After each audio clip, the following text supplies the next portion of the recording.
dalawang dahon lang yung molye niya at isang auxiliary.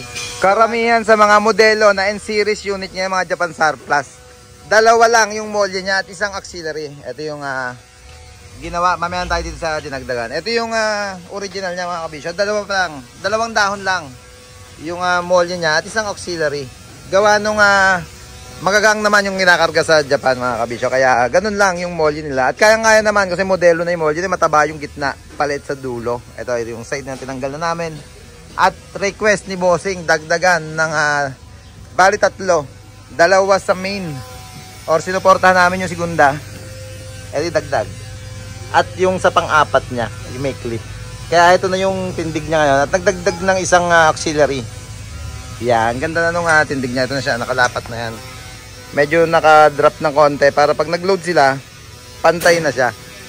Gawa nung medyo mabigat daw ikakarga nila. Kaya dagdag molye project tayo dito sa N-series na modelo. Pakita ko sa inyo yung mga ginagamit nating molye. Siyempre, Japan Surplus ang pandagdag natin. Pagka mayroon din kayo unit na napansin nyo medyo dumadapa na yung likuran, pagka maraming karga, sayang naman kung papalitan yung buo yung molye nyo. Meron naman tayo doon, nagagawa natin paraan yan.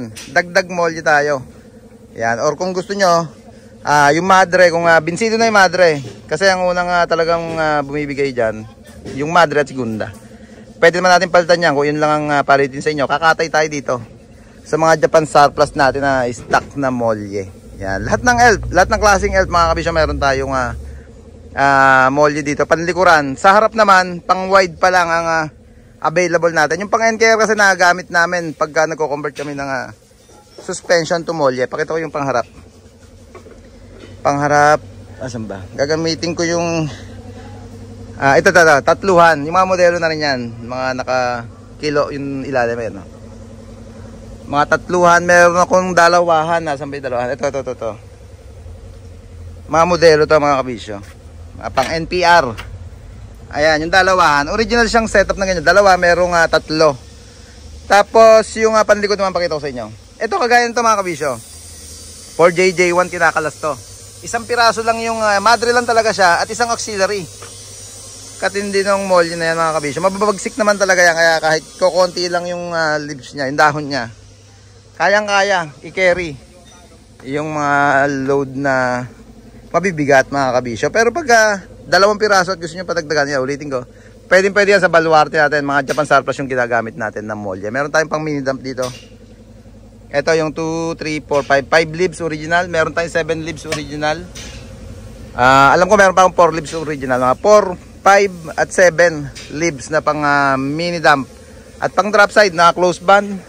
ELF na drop side, ELF na close band, ELF na wing band. Pwede natin dagdagan ng molye nyo dito sa baluarte namin. Tawag lang kayo sa number na plus screen natin.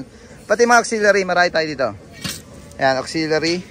Ito yung unang version, yung kung ano yung taba niya dito, kung ano yung sukat niya dito sa dulo, siya ang sukat niya sa gitna. Ito naman yung modelong auxiliary.